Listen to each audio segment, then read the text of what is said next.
this step, we're going to cover attacking on the ground. Now, we already covered the defenses and the position. On the same token, when I'm attacking, I got to establish positions before I'm attacking. Now, as an Haganah practitioner, I'm going to want to damage him as fast as possible and get back up. However, I'm going to have to transit into a neutralization before I damage him. If I simply start throwing techniques and I did not neutralize the position, him as a grappler, he can take over. Therefore, I'm going to have to neutralize first by position.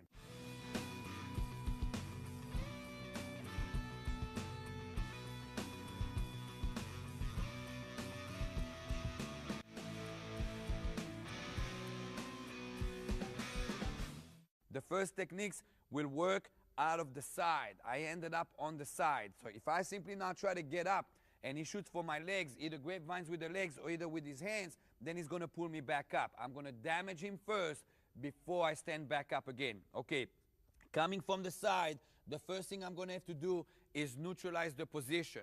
Again, I'm going to use my knee and put it right by his hip, so I maintain control and I prevent him from coming in with the legs and grapevine in. This will make sure that Justin, try to move this way, Justin, that he can come in. Okay, so that's the first thing I'm going to have to establish.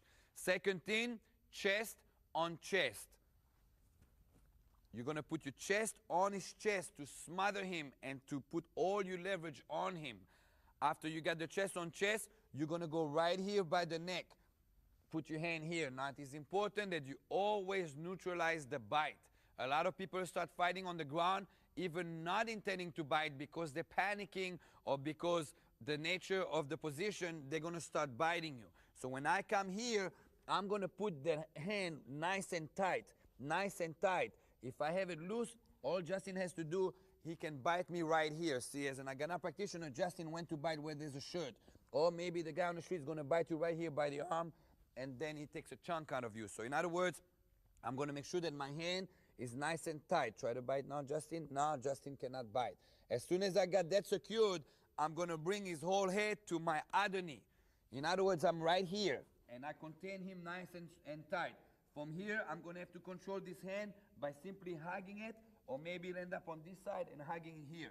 And I need to control that he cannot poke my eyes with the other hand, or the other hand, or the other hand. So I'm going to shove my forehead in his chest, and I'll have to move with it. So in other words, I'm coming here, and Justin tries to get my eyes, and he simply can't poke me the eyes. Only when I neutralize that whole position, I can start going to work. If I go to work prior to that, it's not going to work because he's going to take over and transit into another position. So you're going to have to maintain that. Now, as soon as you got that, of course, he's fighting in the process. In other words, he's trying to move around. You're going to have to struggle, contain him, and as soon as you feel that he's pausing for a second or it's like you feel nice control, then, only then you go to work. All right, I've established my position. Now I can start going to work. As soon as I got everything nice and tight, the first thing I'm going to do is short circuit him in the groin. I'm going to start attacking that groin just so I get all his attention down here so he forgets about trying to poke me in the eyes or try to bite me. So all his attention is circled down here. As soon as I have him on the groin, I'm going to use that hand that's hanging there against him. I'm just going to grab it and just slap it on the ground. As I slap it on the ground, it's going to start short-circuiting into right here. All right, as soon as I got that on the ground, I'm going to switch to the other side. Now, it's important that you don't fish for the hand and you lose here and he starts biting you. You bring the hand to you. Do not fish for it. I bring the hand to me by 1, 2, and bring it here. As soon as I got here, I'm going to grab his hand with my thumb here. I'm plugging. Don't grab here. Again, if he starts struggling, he's going to grind that thumb right into the ground and the asphalt. Make sure it's right here. So anything is on the ground is his body right here. As soon as I got this, I'm going to come up, pick up the elbow here so I don't scrape my hand here. Now again, if he's fighting and he's struggling, you can still hit him in the process as he goes. You keep short-circuiting him until you have everything nice and tight. From here, I'm coming underneath and I'm grabbing as close as possible to my wrist. Don't go here. As close as possible to my wrist. And the first thing you're going to do is jilt inside. When you jilt, you're telling him you're in charge. And also, you're basically tightening up everything. From here, again, I'm going to rip his shoulder. Now, in training, he's going to tap. Remember, in the street, he taps you out, that's him giving you a compliment. You're doing great, keep going, okay? So in other words, when he taps you out, rip, do not stop. After you're done ripping, you're gonna come here, hit him again, put your hands on his chest, hit the groin, pop yourself out, and come out. Remember, when you're doing your transition to going back upstairs, you need to occupy the line when you back up. In other words, you're done breaking everything. As you disconnect, hit the hand again. Yes, you ripped it, but hit again. Hit here, hit here. Put your weight on his chest, pop yourself up. If anything happens now, you can still fish for an armbar or go to work. And coming out. Remember that it's important that you neutralize the position before you start going to work. If I simply came to the side and start hitting, Justin could have did what I taught in the defensive part of this series. If I would have go straight to a choke, same thing. What I'm doing is I'm first neutralizing all his weapons. Then I start going to work.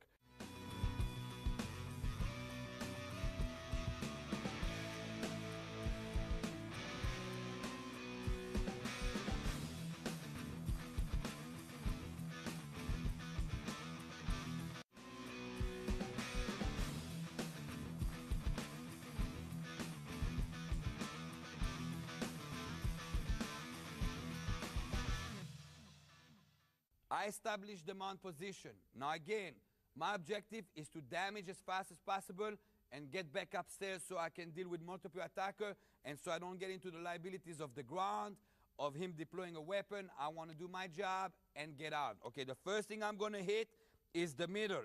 Right here, I'm just going to give him a shot in the middle. Now remember, I said earlier, in the Haganah system, you're going to have to learn to be effective in tight motion. Don't pull it all the way here. If you pull all the way here, he's going to close. You want to shock him right here. That will give him a jilt. Boom, right here. And now you can start attacking the head. You're going to give 2 shots to the head. Why? If I start hitting him in the face and he starts blocking, or maybe he's crunching his head and I get to the forehead, I do not want to damage my hands when I back up and maybe I have to deal with multiple attackers. So don't get into a punching free that you're having a good time here and you're keeping damaging your own hand actually on the opponent. So it's 1 to the chest tight, 1, 2. As soon as you did 2, in case he blocked, you'll have to peel it first. If you got in for free, in other words, he didn't block, you don't have to peel, all right? From here, it'll be an elbow. You're going to drop an elbow. So you got 4 beats, 1 in the middle, 1, 2. He's blocking, peel it, elbow down.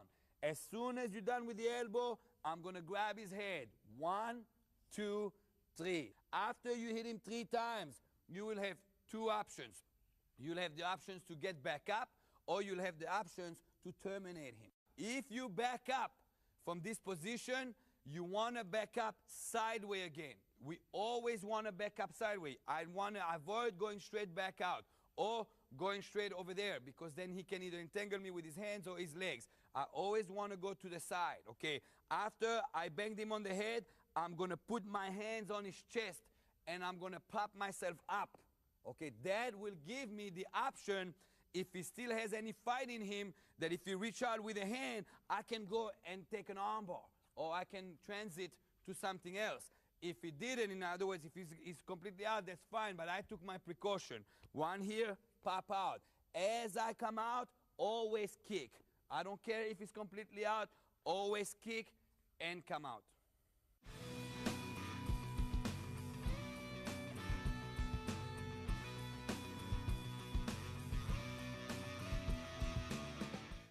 Now we're going to address the issue, what if he turns as I attack him? I went to punch Justin and he blocked. I'm going to rip it up, peel it off, 1, 2, 3, maybe break his neck and come up. Sometimes as you go to work, he's going to turn out of defense. In other words, his instinct was to turn. If Justin decides to turn, don't try to yank him back. It's good that he turns. Anytime somebody gives you the back on the ground, go ahead and let them turn. But you're going to have to do it in level of transitions. In other words, I went here and Justin starts turning. As he turns, I'm going to let him turn. But I'm going to come to this position. Watch again. I'm here, I go to punch him, he turns. I scoot and I bring this leg right here. My knee is going to be right behind him. And I'm going to sit on myself. Right now, I'm preventing him to come back. Try to come back, Justin. He can't come back. In other words, he only has two options. Either keep rolling or either I work from here. As soon as he turns sideways, bingo, he gave me the triangle again. That triangle, start hitting him right in the neck. You don't have to choke him out. Just start hitting in the neck and this and that. From here, if he continues to turn as a defense of that, let him turn. Let him turn. And now you got the back. As soon as you got the back, he's all yours. You can choke him out. You can hit him. You can bang him on the asphalt. It doesn't matter. So if somebody tries to turn, go ahead and let them turn. It's okay. But you're going to have to do it in transition so you don't lose him. So as he turns, comes in, one here. This has to be tight. If I give room, he can go underneath with the hand and flip me over and we start all over again. Okay? You got to be right here. Remember to short circuit him. Don't go into just running around grappling. In other words, start hitting. You hit here, you hit here, you hit anywhere you want. As you start hitting, see, victimize him, he's going to turn even more.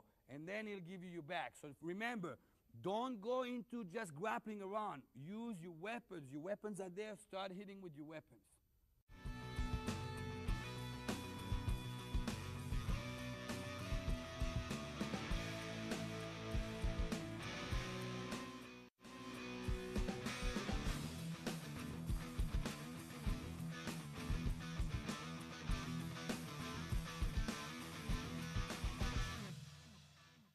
Again, he ended up in your guard. You have to inflict damage before you get back up. I'm not playing the game of the submissions. I don't have time to do so because then the multiple attackers are going to start pouring in.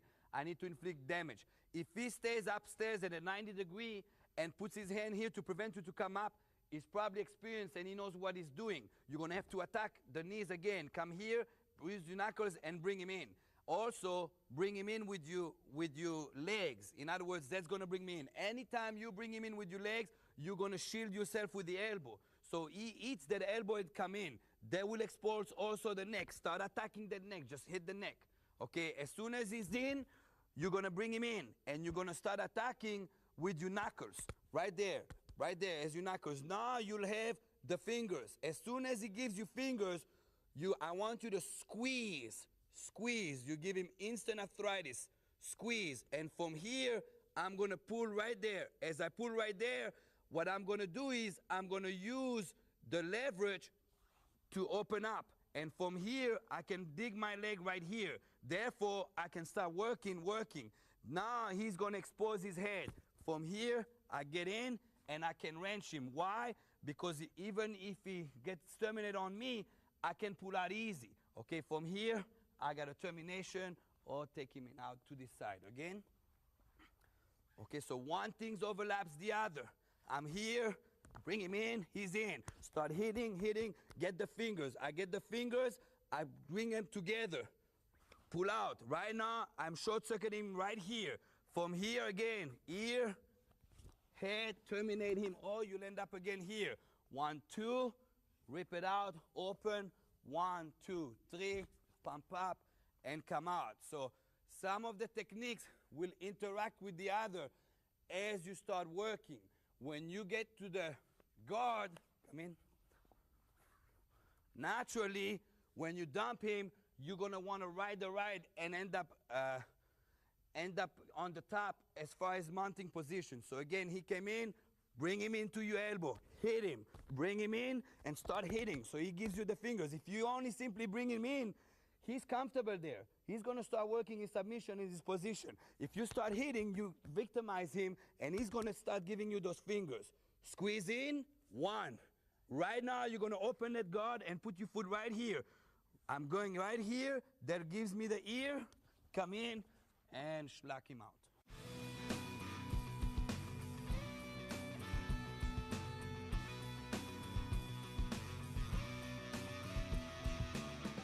This time, I put him in the guard, and he decided to stand up. If Justin stands up, the worst thing I want to do is hang on to him, because then he'll simply pick me up and slam me on the concrete, which will completely shock me, and then he'll get a freebie for the rest of the engagement. Therefore, when Justin goes up, what I'm going to do is go up. I'm going to open up and bring my knees in. Watch again. I open up my legs. I let him be. I let him go up, and I close my legs. I'm closing my knees in, so if he decides to start shooting punches, that will give me a shield. He can't reach me. Okay, again. As he comes in, he goes up, go, and here. Okay, now you're going to have to contain your opponent, which is one of the principles of Haganah. If I let him loose, he's going to come back again with something else not good. I want to take advantage of this position. Come back down again. Okay, as he goes up, go up. I'm going to grab the heel right here. I'm going to grab the heel right here or right here. It doesn't matter. One of the side, doesn't matter which side. As I grab the heel, I'm going to push my knees into his chest and sweep from underneath. Now, as I do so, I'm going to hang on to him wherever I can. By the shirt, here if I can reach, or if he's still holding on here. And what I'm doing is I'm going one, and I'm riding it. And from here, I'm back to 1, 2, peeling, elbow, 1, 2, 3, and into whatever objection. So again, this will give me a transaction into taking a better position. Again. Justin is here. He decides to go up. I let him be. Knees together. Grab one of the heels, doesn't matter which one. Grab one of the heels, doesn't matter which one. And you're going to push up and ride it. In other words, you ride it. From here, 1, 2, peel it off. Elbow, 1, 2, 3. 1, up. On the way out, kick. And basically, you're combining two strategies at the same time because you're at a transition from one to the other.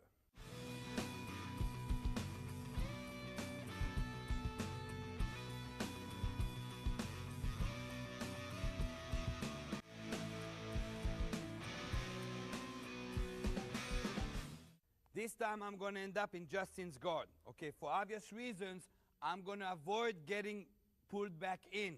In other words, if I let Justin pull me in with the legs, now he can go to work with the same techniques that we covered in the defense tape, the one before. In other words, I want to avoid that. I want to keep a 90 degree. That will be done by me putting my hand here, so he cannot pull me in or he cannot come up and attack me. In other words, I am preventing from doing so. As soon as I got that, I'm going to bring this knee, the knee on the side, right in the middle. Again, I'm bringing it up right in the middle. As I do so, I can short circuit and insert shots as well. Okay, so again, I'm coming 1, 2, maybe hit him. From here, I'm going to pull this leg back and catch the leg. Now, if you have, for any reason, a struggle, let's say he's very strong, he's much bigger than you, all you got to do is 1, 2. If you can't, hit him in the groin, he'll open up, trust me. From here, I caught this here, I'm going to have this hand to work with. If I simply do this, Justin will come up and will start attacking and I'm in trouble. What I'm going to have to do is I'm going to have to compensate this hand with my knee right here. If right now Justin tries to come up, it prevents him from doing so. From here, I'm going to simply swing this leg and sit back. Okay, I end up dragging him with me, that's fine. Again, I'm here, first thing, 1 here. Prevent him to get into a good transition. In other words, if I try to hit him now, he brings me in and Justin goes to work. And the grappler will eat you up. I'm going to put my hand here to maintaining 90 degree. I'm staying 90 degree in relationship to my opponent. From here, that knee in the middle, scoot back here. He doesn't give it to you, opening up, he'll open up. From here, I put my knee in. Again, I'm going to swing right back, and I'm sitting. As soon as I'm here, I want to keep this closed. If I keep it open, he can shoot me inside the legs or find my groin. I keep it closed, everything is bone. It's not going to be able to damage me that much, so I keep it right in. From here, I'm going to catch a heel hook. Right here to here, what I'm going to do is I'm going to bring my hand underneath. This part of the hand right here, the edge part of the hand is going to go right behind his leg right here. Right behind his leg right here. So this part is going to dig right here. As soon as I have it here, if you have a struggle to get there, push the heel and bring it in, no problem. Again, bring it in and heel. From here, I'm going to grab my hands together and I'm going to tighten it up to me first. I'm bringing it here to me first. As soon as I got it tight, I'm going to move my body, not my hands, my body, and rip his heel out, rip his heel out. Again, at this point, he's going to tap out. Anytime he taps out at you on the street, he's telling you you're doing great, keep ripping it off. In other words, one, and right here, as soon as you did that, you basically ripped his heel out, ankle is demolished, all you got to do is move him out, and out you go. He can't stand no more, you completely neutralized him.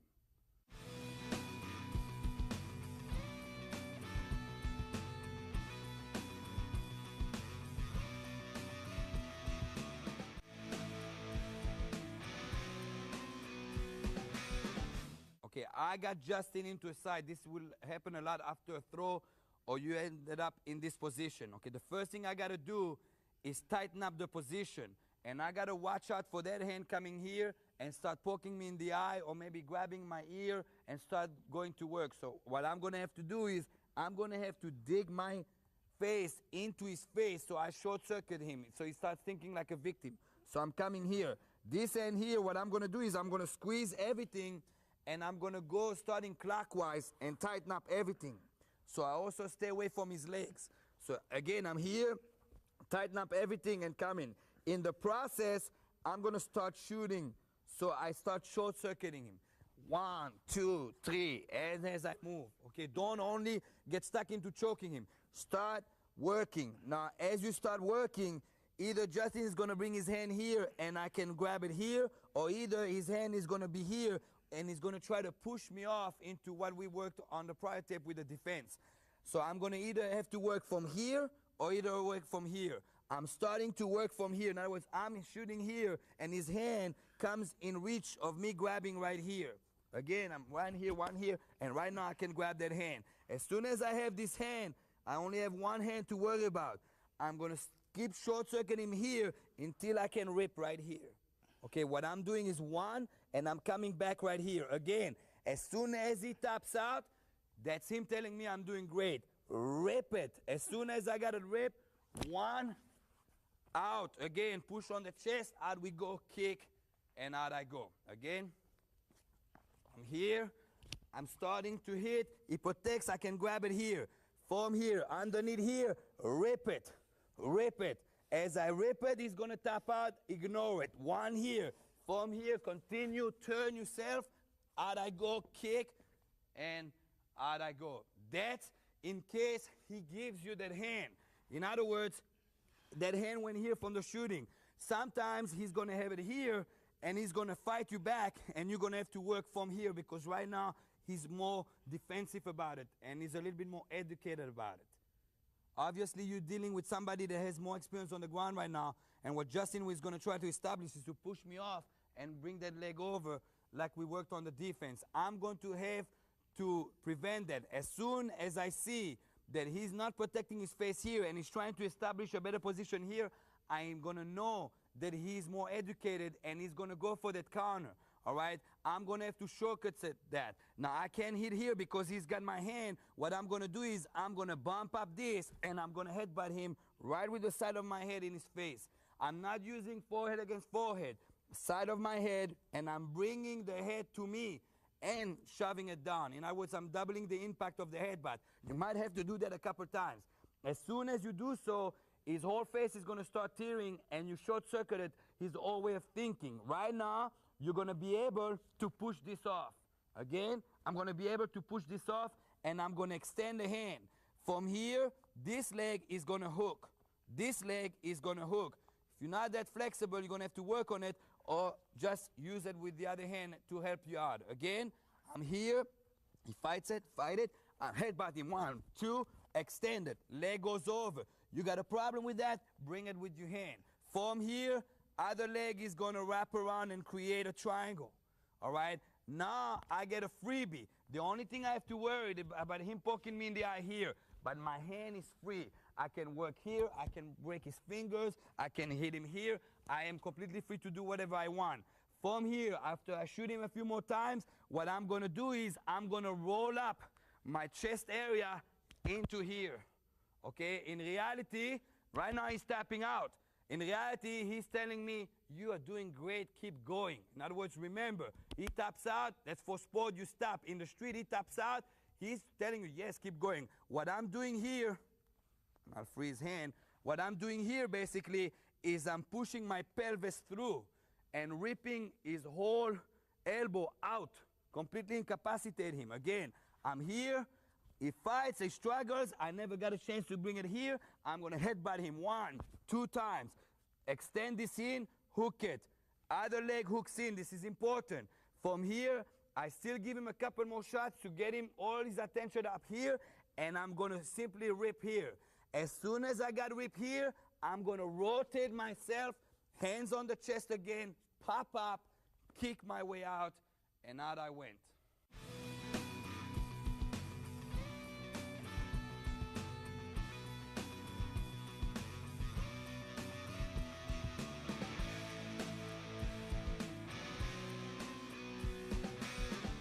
You ended up in the side position.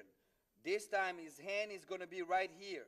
You can push the hand one here and tuck it in and choke him out. When you choke him out here, you're going to squeeze and keep turning that way to tighten up. Again, so if the hand is right here, shove the hand, pass it. That's basically passing the hand here. Put your head across, squeeze everything in, and start turning here to make it stronger. Again, if he taps out, he's telling you you're doing great, keep going.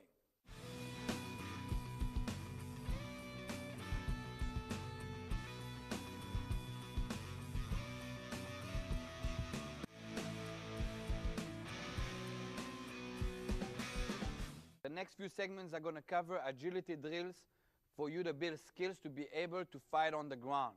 A lot of people that hit the ground start panicking. It is important that you accustom yourself to movement on the ground so you can do your damage and get back up upstairs as fast as possible without you getting panicky or without you losing your orientation because there's somebody on top of you on the ground.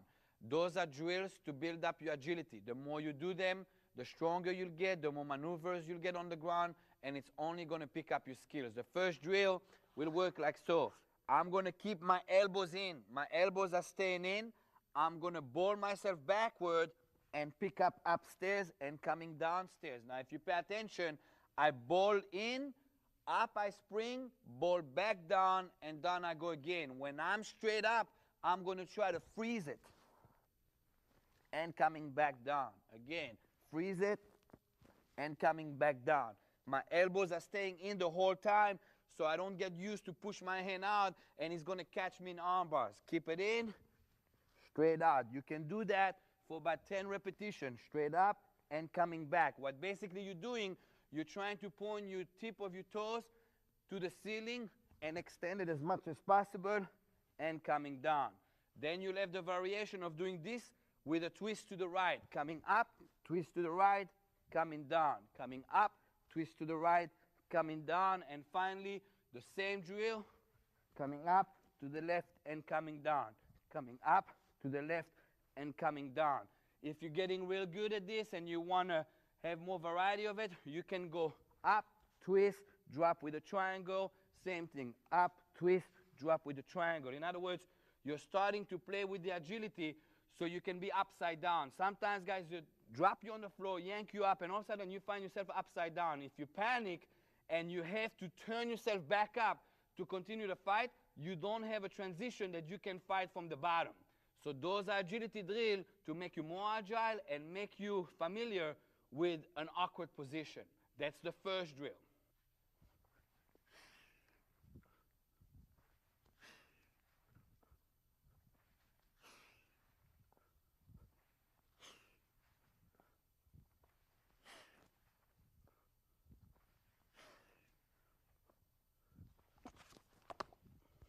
The next drill is the bridge drill. This drill is designed for you to dumping somebody to the side. In other words, somebody mounted you, and you're going to have the strength to dump him to the side. All right, watch the position. I'm starting here. In reality, he'll be mounted on you, and you'll have to do all kinds of little trick to get him off. But the drill is there to give you the agility to dump him. Okay, watch what I'm going to do. I'm going to first go up, straight up. So I dump all his weight this way. And at the last second, I'm going to bridge to the side. Now, when I do so, I keep my elbows in, so he doesn't catch me in an arm bar. I'm coming in up, and to the side. Now I stay on my shoulder. In sport, no holds bar, they do it on the head. You grind your head in the concrete, you're not going to look pretty at the end of the self-defense technique. I want it on the shoulder, up and right here. You're going to hold it for a few seconds, roll back, and switch it to the other side. Now you can do sets. In other words, you can count 7 seconds. Hold it, 1, 2, 3, 7, switch, 1, 2, 3, 7. As you get better and stronger at it, you make the sets longer, more seconds or more sets. But the bottom line is that you are teaching your body that when something's on top of you, opala, I'm going to drop you over there. That's the bridge drill. The next drill is what I call the switch-based drill. This drill is designed for you to switch the leverage and switch the position using your hips. There's 2 levels in the drill. I'm going to start with level 1, going into level 2, and then I'll demonstrate how it can apply into a self-defense situation. Okay, you're going to start off with your 2 hands on the ground and your 2 knees on the ground. What you're going to do is you're going to take your right leg and kick it out this way while you're going to lift your left hand. And you're going to actually sit. From here, come back on 4, do the same thing on the other side. Sit. And here, it's a 4-count drill. 1, 2, 3, 4. In the beginning, you do that for a few weeks. Level 1. 1, 2, 3, 4. That's considered 1 set. You choose to do 5 sets depending on your level of fitness. 10 sets, 20 sets, it's up to you. So it's 4 count. 1, 2, 3, 4. That's 1. 1, 2, 3, 4. That's 2. When you get good at this, you pick it up to the next level. The next level will be me there, me there, me there, me there, me there. In other words, you never take a break in between. That's going to give you a workout and make you more agile. That's the switch-based drill. Okay, the drill you just saw will be able to apply itself in a situation as so. I'm here on 4. Sometimes you end up that way and your opponent just grabs you. Okay, watch the application of the drill. Right now, what I'm going to do to offset the situation, I'm going to pick up my leg right here as a base. As soon as I got that leg as a base, I can hug his own hand so he doesn't let go. From here, I'm going to shoot that leg this way, and completely overthrow him. From hit him here, turn over, and I got a side position. So the application of the kick through came about here. Again, he came in, and you're struggling. The guy's big, you can't get out. 1, 2, kick him off for you. 1 here, and basically you got out. That's what the switch-based skill is for on the ground.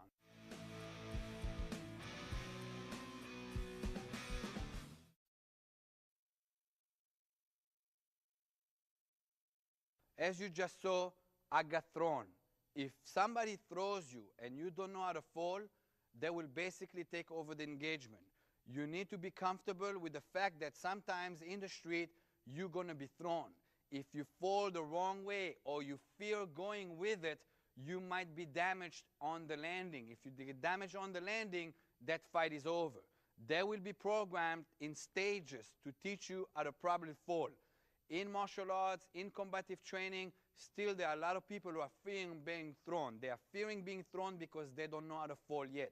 I'm going to teach you now a set of techniques that will teach you how to break the fall. In other words, how to absorb the fall without getting hurt. Now, are you going to feel impact when you're thrown? Yes, you're going to feel impact, but you're not being damaged. Therefore, it's going to momentarily shock you and you're going to feel it, but you're not taking out of the fight. You can still work from there. There's a point here that needs to be made. Turn around, please, Adam.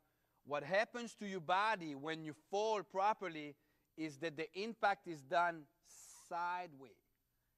Sideways. You're not falling on top of your spine. In other words, you're not unfolding your whole body along your spine. Your spine will get contact only for 1 split second.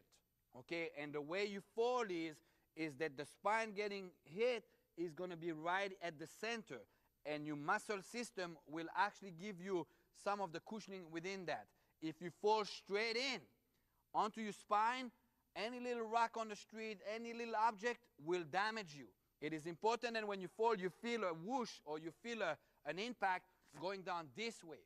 So this you can handle because there's meat, and your skeleton system here is okay with it to absorb it.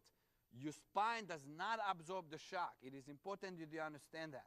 Okay, this will start from basically being completely on the floor. What I'm going to do is I am going to bend my legs. I'm not going to trust them. I'm going to bend my legs and I'm going to cover up my face. From here, I'm going to slap. Well, now, when I'm slapping close to my body. Do not slap away from your body. You're going to teach your body to whiplash itself into the concrete. In training, most people use mats, and mats are forgiving. You make a mistake, you bang the mat with your head, no big deal. You bang your head on concrete, that's a concussion. You have a concussion, fight is over. So again, I'm covering up and I'm slapping close to my body. When I slap the floor, don't slap it this way. Slap it inward. What will happen is you're going to have a tingling pain going down your fingers for 1 second.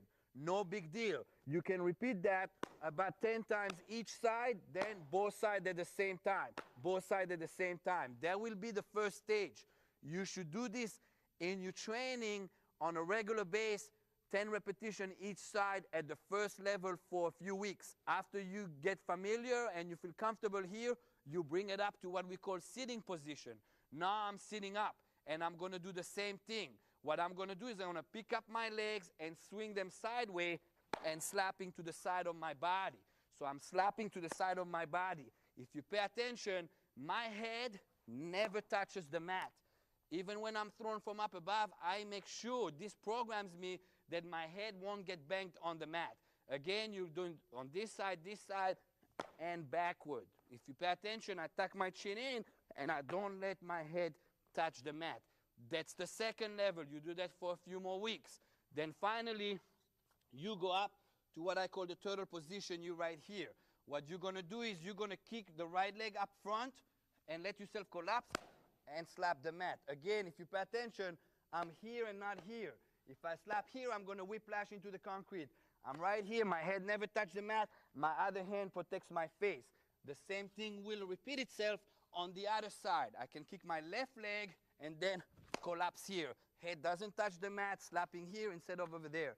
And finally, you can do it straight backward, and head does not touch the mat. That is the third level. If you incorporate that in your training, when you've been in taking takedown and somebody throws you, you're going to muscle memory automatically go into attacking position and slapping properly.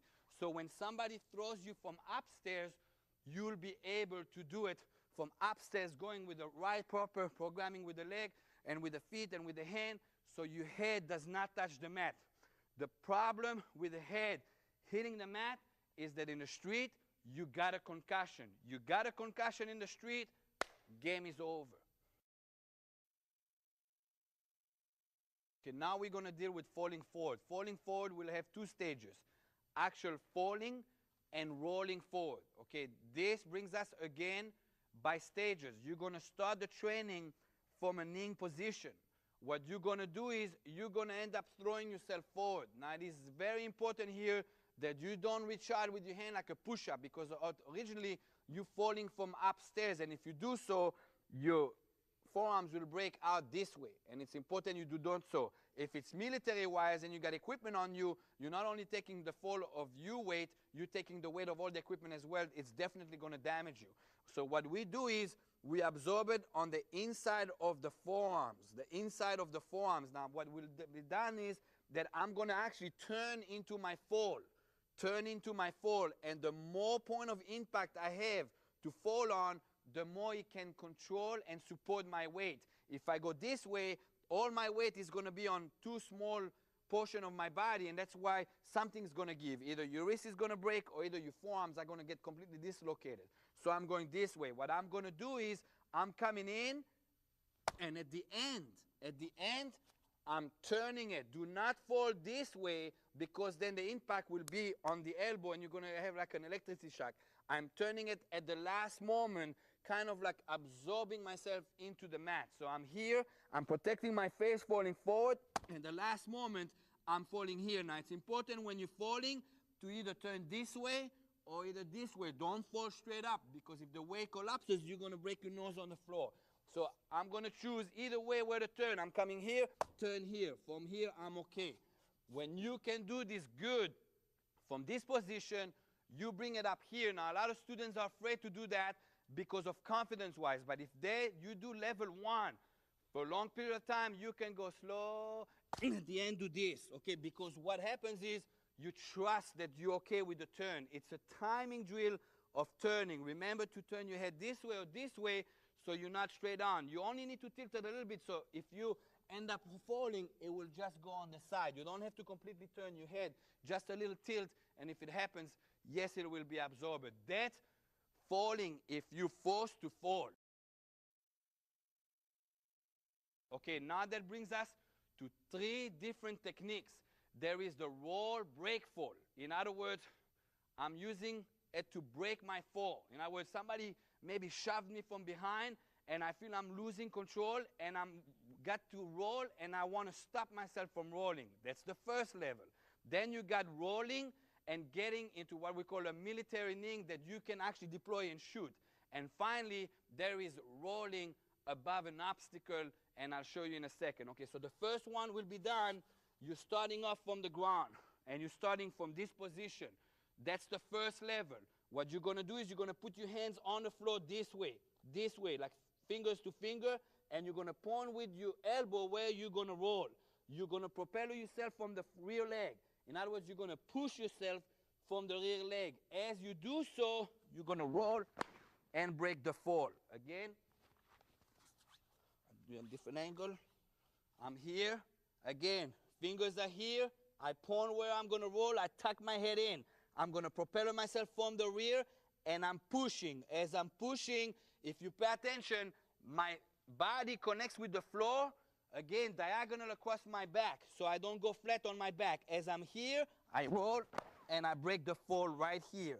Again, I didn't go here, so I whiplash. I go right here, protecting my face right here. All right, that's the first level, which is breaking the fall. Then you have going into a deployment roll. In other words, you ended up rolling, and you want to deploy.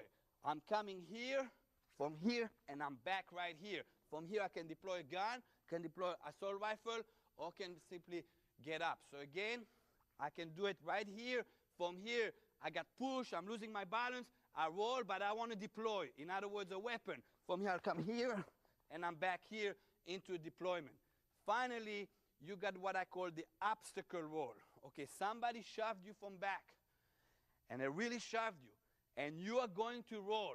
All of a sudden, there is an object on the floor that if you roll on it, it's going to incapacitate you, or it's going to damage you, short-circuit you, and you saw it.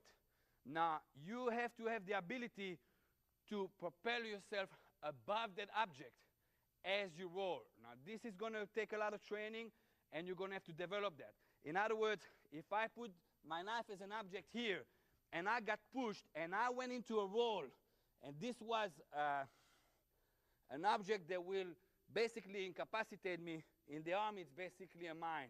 Maybe I saw there's a mine, and I'm going to have to propel myself above that mine. Again, as I'm coming down, what I'm going to do, instead of rolling on top of it, I'm going to anchor myself with my elbow. I'm going to anchor myself with my elbow and propel me above it.